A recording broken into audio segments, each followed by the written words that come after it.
মধ্যবঙ্গ নিউজের যে কোনো খবরের দ্রুত আপডেট পেতে ইউটিউবে সাবস্ক্রাইব করুন ইমার্জেন্সি টিভি লাইভ এবং সাবস্ক্রাইবের পর অবশ্যই বেল বাটনে একটি ক্লিক করুন। 23শে এপ্রিল মুর্শিদাবাদ জঙ্গিপুরে শেষ হলো তৃতীয় দফার লোকসভা ভোট। ভোটে সকাল থেকেই সরগরম জেলা। এদিন সন্ধ্যায় বহরমপুরে সাংবাদিক বৈঠক করেন মুর্শিদাবাদ জেলা তৃণমূল সভাপতি সুব্রত সাহা।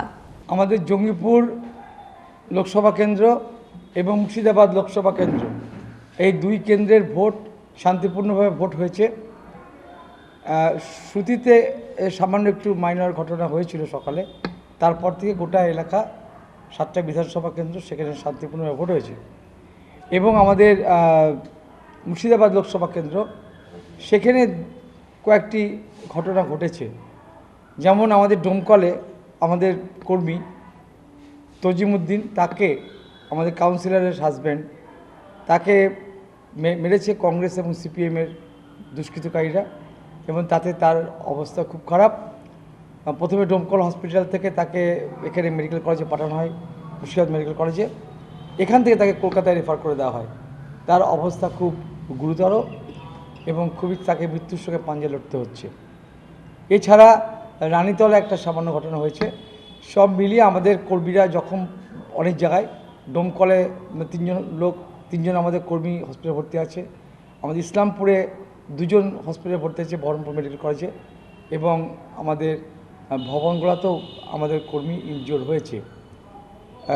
তবু আমি বলবো ওভারঅল ভোট শান্তিপূর্ণ হয়েছে, এবং এই শান্তিপূর্ণ ভোট হওয়ার জন্য আমাদের দুই কেন্দ্রের জঙ্গিপুর এবং মুর্শিদাবাদ লোকসভা কেন্দ্রের যারা ভোটার্স, যারা নাগরিক মা বোনেরা, সবাইকে আমরা ধন্যবাদ জানাই, অভিনন্দন জানাই।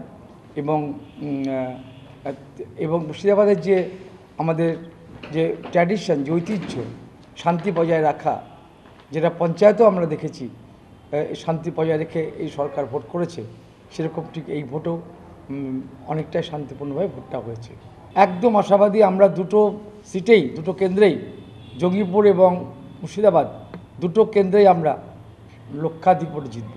যদি মধ্যবঙ্গ নিউজের এই খবরটি ভালো লেগে থাকে তাহলে অবশ্যই একটি লাইক দেবেন এবং ইউটিউবে ইমার্জেন্সি টিভি চ্যানেলটি সাবস্ক্রাইব করবেন।